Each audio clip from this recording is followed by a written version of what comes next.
Anyway, yeah, the phone rang. What a nuisance! I'm way into a film, and I've only got the telephone with the camera, and I'm 10 minutes into a film, and the bloody phone rings. We're in the film, but never mind. We will we'll carry on, and that happens quite a lot actually. There we go. But as you can see, it's a very, very, very long process. There's no shortcuts to this. You just got to keep going and keep going and keep going. And eventually, all of the polish will be gone, and it will pull the dye out. If I were not looking to sort of change the colour of the shoes, I could stop. When just purely the polish is removed. Yeah, let's have a look. Now there's still quite a lot of polish on there. This will need probably about 40 minutes to an hour of careful rubbing to get all the polish off at this age. It would only take a couple of minutes if the shoes were new, if that. But on ancient shoes, I'm afraid it's quite some task. All right, I need more cotton wool. Just go for a new pad. Oh, here we go. Yeah, ancient shoes, it just takes as long as it takes, and many hours, but it allows the skin to sort of, it's the polish as much as anything, the shrinking of the polish that's caused these wrinkles in the vamps. These vamps will be perfectly straight again when I get them moisturised and cleaned, but because I want to change the colour, it's going to take dramatically longer. This pair behind us here, that will take about an hour, maybe an hour and a half to strip both shoes. Then I'll be able to sort of, moisturise them straight away. They probably won't need dyeing. We'll see. But, if it does remove some of the dye, then I will dye them. But I expect not to have to re-dye that pair. But we'll see. I might do. I'll obviously, whatever I do, I'll do on camera. I either will or won't be dyeing them. But 100% this one's being dyed when I've lightened it. That pair will be so much quicker, because all I've got to do is strip the polish, and I don't need to strip the colour away. It's the stripping of this black, pulling the, if you keep rubbing and the cotton wool draws and it takes the dye out. Eventually, it just keeps drawing it out, and you have to rub it off on the surface. But you need to wait for the skin to dry. This looks very dark, but when that dries, it'll be much lighter. But then you can see, oh, there's a dark bit there, there's a light bit there. So you go back in at the dark bits, give that a second shot. And it's a vast task. But it's Saturday afternoon. I'm in my salon. The salon's closed. I'm a little bit down in the mouth of that. The salon's closed due to COVID-19 lockdown. It's the second time this year.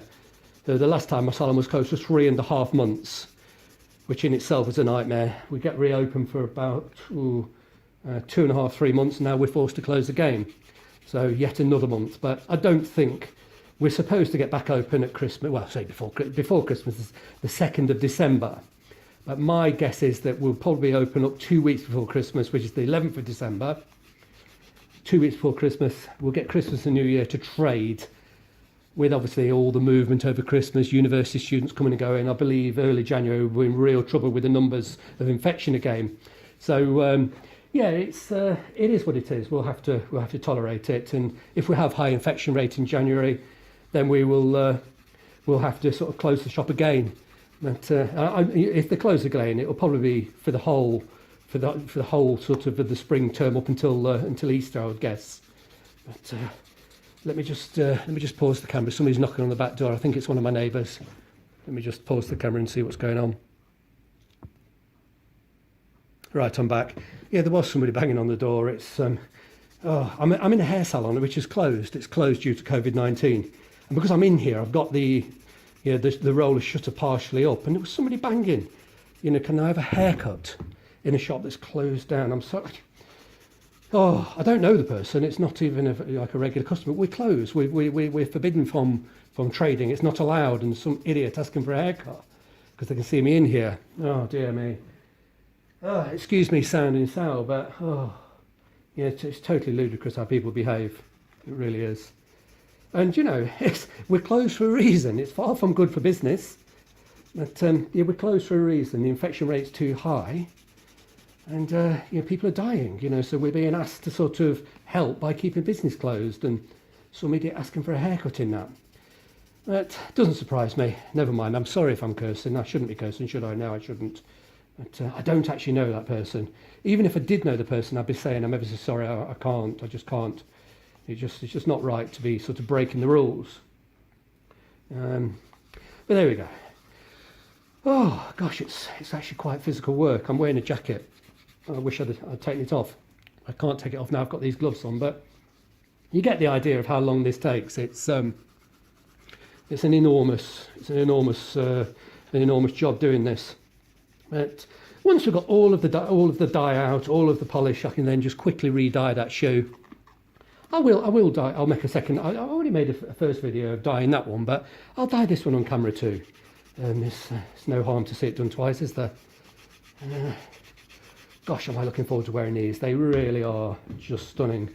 But I've got so many amazing shoes. That's the thing, and loads of them do need quite a lot of work. And some of the best shoes in my collection I've never actually worn, and you know, I just can't seem to sort of get through the restorations. Conservatively, it's going to take about 30 or 40 hours to do this pair. That's a conservative, you know, and it might take 15 hours, let's say, on that pair. So, you know, and I've literally got so many, and I constantly sort of trying to get through the restorations and the overhauls of the ones that have been waiting for months, if not years. I have had several pairs that I've had 5 or 6 years, and they've not even had the alcohol on them to clean them. But I'll get there eventually. But the problem is, obviously, I do keep finding new ones, and then people keep giving me new ones, which I'm so thrilled to receive. And you know, that compounds the problem. I suppose it's quite a nice problem to have. I've got too many shoes, but it does make me look like something of a madman. There we go. Let's just get rid of that. Thankfully, my wife and daughter don't have to tolerate the shoes. My wife and daughter live at our main home, which is in Brighton, which is an apartment, not a house.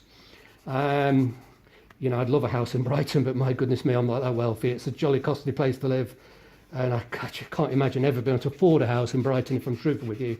It's quite some achievement to get an apartment there. It is a jolly expensive place, but the apartment's relatively small, and there's 3 of us, and I cannot, you know, clutter my wife and daughter's living space with my ridiculous shoe collection.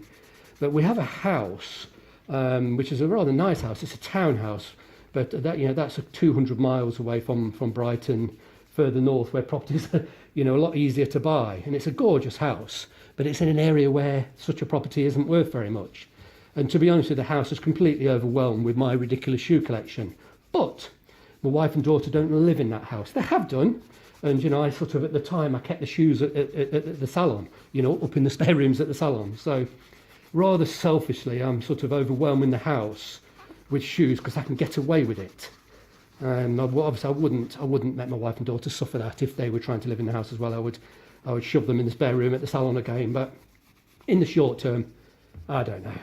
But my intention is to spend 100% of my time in Brighton. That's the truth. And we're a couple of years away from me being able to do that. And when that time comes, we'll be in an apartment, not a house. So storage for my ridiculous shoe collection is going to be something of an issue. Not quite sure I'll overcome that one, because I won't overwhelm my wife and daughter with my selfish behaviour. But anyway, as you can see, this takes an awful long time, and I'm gossiping away like a monkey hanging from a tree. Forgive me. Here we go. But there's nothing more to it. You know, I just keep going and going and going and going, hour after hour, 4 or 5 hours, but obviously letting it dry overnight in between time. I'll probably carry on for another half an hour or so on this. I'll let it dry overnight, then I'll come back to it and do another hour on it. When it dries, it almost looks black and white. Certain areas will be very, very pale. Certain areas will still be quite black. But eventually we get there, then the shoe can be re-dyed. I'm not going to do any more on colour, on camera, because I'm gossiping ridiculously, and the truth is I'm feeling a bit delirious. I've not slept properly for a couple of days, and you get a little bit loose and a bit lightheaded, and that's probably why I'm gossiping so much. But yeah, the smell of the alcohol's not helping. I'm certainly not drinking it, but the fumes are making me a bit lightheaded as well. But we'll stop here, and enough's enough. Listen to me yapping and watching me rub away. It's awfully tedious. But I'll see you in the next video.